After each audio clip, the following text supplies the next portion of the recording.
Today we're holding on with Mishna Berura on Lamed, page 41, where he cited a machlokes the Taz and Mogen Avram that if a person steals wool and he spins it and turns them into strings, that you're permitted. The Rama says you yotze the mitzvah tzitzis. Why? Because since you altered it and you have no obligation to return that wool because of the alteration, you only have to give back value. You could be yotze.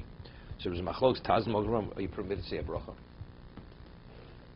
Right? Because since it's considered yours, although the origin was the theft, but since presently it has no it doesn't identify with that original moment, therefore you even permitted to say a bracha. You say, correct me if I'm wrong, that the rule of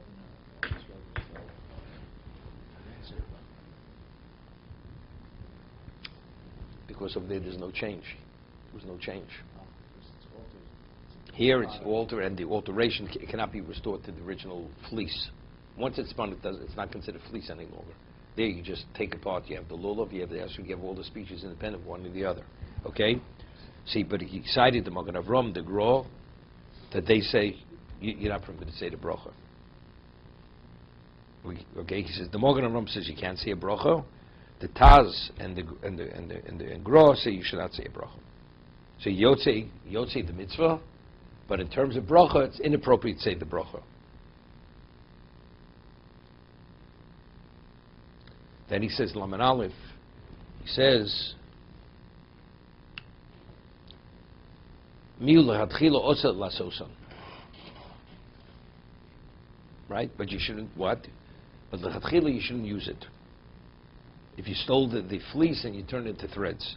Rotz lomel hatel tzitzis elu bebigdo, Mishum mitzvah b'aver. That doesn't make sense. L'chatchila you shouldn't do it. Mitzvah b'aver. It's mitzvah b'aver. Even b'diavad you shouldn't do it. Right? It's not l'chatchila. So he said, Sim resh posik sham din yochel levorich olov ayin shari tshuva be'er locha. Okay, let's see. We have a be'er locha here. Avchutim ksherim. You see the be'er locha. It says, but the strings are kosher. I'm Mishna Berura b'mash kosu b'shem Mogen Avram tzvirlei davi shini maaser. V'kavonas ha-Mogen Avram hu machmas halibun. Kamo shehevi simin shin samach sivov da'arisham belibun. That when you wash the fleece, you wash out the certain what is it called? The lanolin is like lanolin in there, in the wool. So it's no longer the same fleece once it's washed. It's whitened. Vemes labrayi klav mishom fi mashkos v'ashach the stam libun lokona. The Shach writes, if you wash something, although that's not called an alteration. Ein shom kvar hisigu achronim al das Mogen Avram v'ataz b'zeh avalaniz daiti. The Chofetz Chaim says, according to my humble opinion, koshimor al beis Yosef and Muki Yosef. Amai lo kost avishinim ma'aseh machus atvi. He doesn't understand. What do we have to say? The reason why it's considered altered. An alteration because once it's washed, it's no longer the same fleece. We're talking about he took the fleece and turned it, he spun it into thread.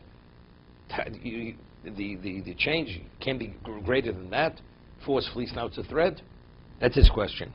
He says maybe because a thread can be restored to fleece. He says, Zaino, it's not. You can't take a thread, even if you undo it, it's not fleece. Lamai besugi bavakama. Gozu rishon utzvo rishon utzvo yira lehedja da'af Reb Shimon tzviyalei the tzviyah nechshav shinu achos tzviyah modeh. Even though you dye something, you could wash the dye out, so therefore it could be restored. But the Gemara doesn't say once you take the wool and spin it to a thread, that thread is considered permanent. It cannot be restored back to fleece. Chem mishane shas shom bereish sugya b'tzemer tovui shan b'tzemer luben mashto yokone ali de tzviyah. Madama betchilo libnon, okay. Says v'akach motzosi b'sefer nar shalom shehir b'chol zev chem motzot b'shem b'yam shlomo b'vakamasham furish the posik b'libun b'lokona. The Marshal writes that libun, washing it, is not sufficient. V'gozal tzemer u'tvo kona. But if you steal fleece, wool, and you spin it to thread, that's a kinyan. You acquire it. Koch hasugya nal. Okay. Lasosan. The Mishna Berura, the Rama says that although you yotze with, if you take wool and turn it into threads, but lechatchila you should not make them. So what is making them? I Mishna Berura shkosa b'shem mitzvah b'avero. Not difficulties, but it's his. Why is it mitzvah b'avero? V'avtik v'arkonos etchilo al yidei yush v'shini maser.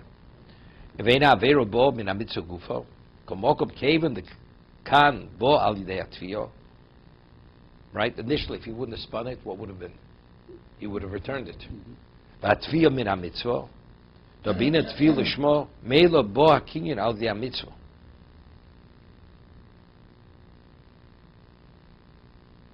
He's learning another. Normally, what is mitzvah b'avera? I'm doing a mitzvah. I steal a pair of tefillin. You don't have to own tefillin to be yotzei tefillin, correct? You don't have to own them. So you're putting on tefillin which is stolen. That's mitzvah b'avera. I mean, while you're doing the mitzvah, you're actually violating. You're not, because you're withholding the tefillin from the rightful owner. It's a stolen object. Let's say you have wool and you spin it into fleece. From fleece into a thread. At this moment, it's yours. It has no relevance to the original mitzvah, to original theft, correct? Yet it's mitzvah b'avera. See, he says something interesting. Why? Because it changed, you altered it, that's right. Yeah, I said, but this is post altering. This is post. What's the mitzvah b'avera?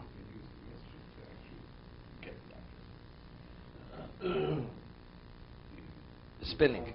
You did a mitzvah. No, but he's saying because since there's a mitzvah to spin it, if the wool is not spun for tzitzis, it's not valid. So part of the mitzvah was it was spun. So when he spun it, at that moment he was stealing, because that was the alteration. Let's say spinning is not, and the mitzvah is to tie it into the garment. So then what he's doing, this mitzvah had never any connection to the avera.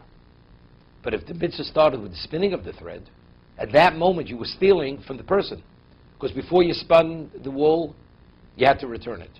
As a result of spinning it, you're causing the alteration, so you're taking it from the original owner and you're stealing from him. Permanently you're stealing from him. That's why it's called mitzvah b'avera. Well, it's a greater,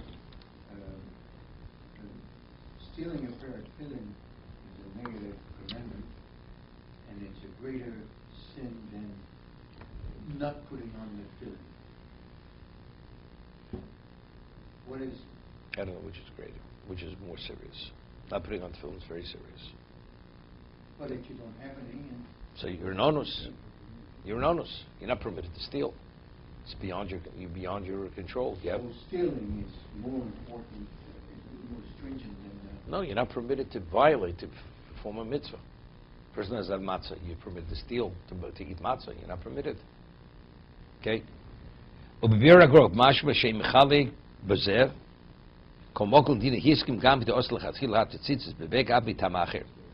said, the Vilna Gaon says it's not mitzvah b'avera, because if you take a look at Tosas in Sukkah, mitzvah b'avera means at the time that you do the mitzvah, you're transgressing.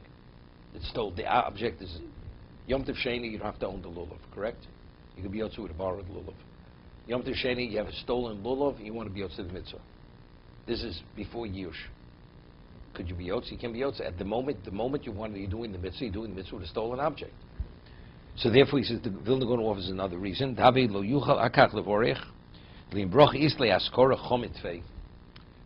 regarding mention mitzvah yotze, but to mention the Shem Hashem on something where it originated from a theft, it's inappropriate. It's the inappropriateness of mentioning the name of Hashem. Kmo shekos beis Yosef b'shem Haran lo odef mishomea ve'medaber ve'nu rashoy litro b'shul abrocha. He says something interesting. What's the halacha? A person hears, but he's not able to speak. He's a mute. Should he be the one to take truma? It says he shouldn't take truma. Because when you tithe, rabbinically, you have to say a brocha. He's not able to say the brocha. So he'd say, look, he has no choice. He's an onus. No.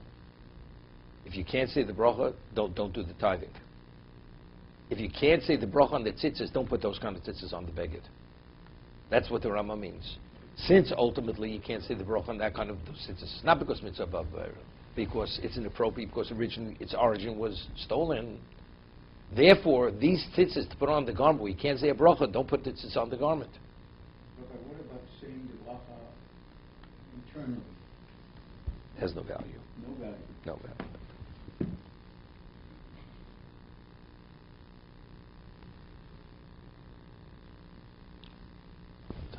Okay, let's go further a little bit.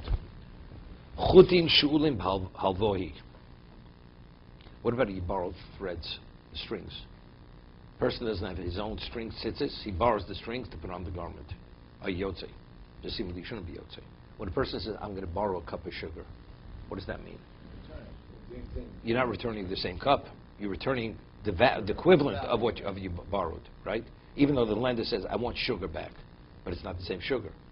When you say, I want to borrow a chair, that's the usage of the chair. You're giving back the same chair. When you say, I want to borrow strings for tzitzis, wait, no. But you permission. Now you put them on. What was the intent of the borrower and the lender? The intent of the borrower and lender was, you'll give me another set of strings in the place of these strings. Because it's unlikely that his mindset was, we're going to put them on tight, then I'm going to undo it and give back you the same strings. He gave you strings, he wants strings back. Does not be these strings. So that's what the Mechaber says. If it would be just borrowing, like borrowing the chain, you're not going to be yotze. Because it says it has to be your garment. It's a ksuscha. The tzitzis have to belong to you. So if that would be the case, and the person expected the same strings to be returned to you, and it's not mitzvah above it, it's not matanam nachla hachzir, right? So you wouldn't be yotze. That's chutim shulim halvohi. Lo haji beinayu. The strings themselves are not going to be returned. Uchadidei domi. Therefore, we see the strings that are borrowed as if they're his strings, because they're not meant to be returned. That's in Mishna Berura. Chutim shapirish kol loshin she'elo mash mishiyaslo osa dovaben. Normally, when you say the word in Hebrew, you say, I want to borrow, it means you can give back the same item. Avol loshin halvo lo tzonidno. Halvo. Right? She'elo is on an object. When I'd like to be lover, money. It's a different term. In Hebrew, it's a different terminology. Ve'ilu chutin shulin, mistama havi halvo, ve'karina bei mishalem. Therefore, since the presumption is, it's not to return the actual string themselves, but a replacement, therefore you chedei domi, avum shelo adai t'shachzirum bayin. But let's say we know specifically, says, I'm lending you, I want those same strings back. The special strings, lo yivar chalayu. You're not able to say the bracha. Yishloma shishim lo l'mlocha cheres. Avolim hishol tzitzis psukorim kein shalonu shem shazurim psukim. If a person would lend strings which are made properly, they're spun and twisted, muter l'tlosim b'talis v'orchalayu. V'vari nosam lo b'maton maslahachzir. He's saying very good. I mean, let's say he says, a person says, I want to borrow a lulav, and the only way you could be yotze, you must own it. First day Yom Tov. We say, the man is given to you in whatever context you could be yotze, that's what he's given to you. You know, so what context does he give it to you? I'm gifting it to you on the condition you return it. So if the only way you can be yotze with strings, you must own the strings, right? So evidently it's clear why they give it to you. He only gifted to you if you're going to return it. So you yotze because it's a gift, but ultimately on the condition it must be returned. But how does it work? The strings themselves are not going to be altered. He's giving you the strings that now you're going to alter to make tzitzis. Not talking, he's not stealing. The whole concept of altering is only if you steal something. If you steal something, Torah says you must return the item in the same condition as you stole it. If it's altered, you have no obligation to return it anymore. The person who's lending you the strings, he knows you're going to make it tzitzis, right? Therefore, So he's getting back tzitzis. He's getting back a does he want those same strings back, or he wants? He's getting an upgrade. What's he getting an upgrade? He's getting 4 strings that are that themselves. He gave him brand new strings. He opened a new package. He bought. He had a package of strings which weren't used. That he just take the strings. So when he says take the strings, does that mean he wants them replaced, or he wants those same strings back? If he wants those same strings back, it becomes a problem. That's a problem. See, they say no. What am I doing with It's not a the problem strings? because we say just as the lulav, we say matanam naslachzir. Since you're borrowing specifically to be yotzi the mitzvah, and the only way to be yotzi is you must acquire it. So therefore, his mindset is, as long as they're on the garment, they're yours. But they're only yours on the garment on the condition that you return those same strings. That means you have to undo them and return the strings. That's not going to happen. Then you're not going to be Yotzei. Then you're not going to be Yotzei. Because he only gave it to you as a matam nas lachzir. One has an obligation to put tzitzis on his own garment, not on somebody else's garment. Now the garment is my own. Correct. But I've borrowed these tzitzis, which are the kind of borrowing that still belong to the owner. Then you're not going to be Yotzei. So what I have at the end, if I were to put those tzitzis on, is I have my garment with his tzitzis. So As the garment must be yours, the tzitzis must be yours. So that's my question. So That how do we know that? Well, that he says earlier, it's not simple. It's not simple. Therefore, he says, you should not what? You should not say a bracha. It will be a sub brachos lahokir. That's not simple. Maybe it's just the garment, but not the tzitzis. That he leaves unresolved. It's a softer bracha, but on the other side, I would think that there would be a chumrah. If I could borrow, and the only kind of borrowing I could do is this other kind of borrowing, where the object is not mine, and I want to wear that garment, maybe I should put that. You must. I must put them on, but I cannot say a bracha. You know what the difficulty is? The difficulty is how, if it's a suffix, whether the tzitzis have to be yours or not. So, if in fact they must be yours and they're not yours, you're wearing a four-cornered garment without tzitzis. It's a Torah violation, right? So what is it? So evidently you are Yotzei, even if you borrow the tzitzis. The fact is there are tzitzis on this garment. Right, exactly. You don't have to own it. You don't have to own it. So to say a bracha. So I'm saying on the one side there's a chumrah, on the other side there's sort of a kula. But it's not. They're contradictory. They're contradictory. They're contradictory. That's what I'm. Because if you permitted to wear the garment, that means Yotzei. If you Yotzei, say a bracha. And if you're not going to be Yotzei, how are you permitted to wear the garment? But everybody agrees you're permitted to wear the garment. Okay? But the way he's concluding now was saying that either the word she'ela means not as borrowing an object, like a chair, but it means halvo, like you borrow money, that it means only to be replaced, or she'ela means what she'ela normally means. But give back the same item that I'm giving you, but since the only way it could be Yotzei is based on you must own it, therefore he's gifting it to you on the condition that you return it. Like a lulav, identical like the lulav. Matonam nas lachzir. So the leniency is to give him back the money? Huh? The leniency is to give him the value back? No. Is there a leniency to give the value? In other words, gave me the strings, I made it into tzitzis. Okay. I can't pay him. If he says, I want my strings back, you have to give him the strings back. I mean, the best way to do it is, when you borrow the strings, say, when you're lending me the strings, do you want the strings back? Don't you want the strings back? And if you do want the strings back, give it to me as a conditional gift, similar to the lulav. If you're very clear, there's no reason why you can't even say a bracha. You're not entering into any questionable situation, right? It's yours in either case. If I want the strings back, then I make the tzitzis and I have to undo the tzitzis and give it back. Because that's the precondition. That's the precondition. It must be returned. You don't undo the strings, then you're not Yotzei. I never gifted it to you. But how do we condition? How do we rule if I'm a guest in a shul, and so I have no ownership in the towels? But it's no worse than picking up a towel over a bench, a private towels. Since the only way you can be Yotzei the mitzvah is only if you own it, so the owner has in mind to give it to you to be Yotzei the mitzvah as long as you put it back. So it's an unconditional gift. No, it is a conditional gift. It's a conditional gift. So maybe You're permitted to use it as long as you need it. The moment you're finished, you must put it back. That's a conditional gift. sure, provide the talisim have that intent. That is the mind. That is the. It should Well, be. the true talus is you own part of it as you're a member of No, the but let's say you're not a member of the community. Ah. You're visiting. You have no interest. See, I'm just saying, so it's no worse than borrowing a private talus. It's there for you to use, if that's the case. Whatever it takes to say the bracha, you're permitted to say the bracha, because it's considered yours. Okay, let's see the Silsa Shara. Stay with your existing shul.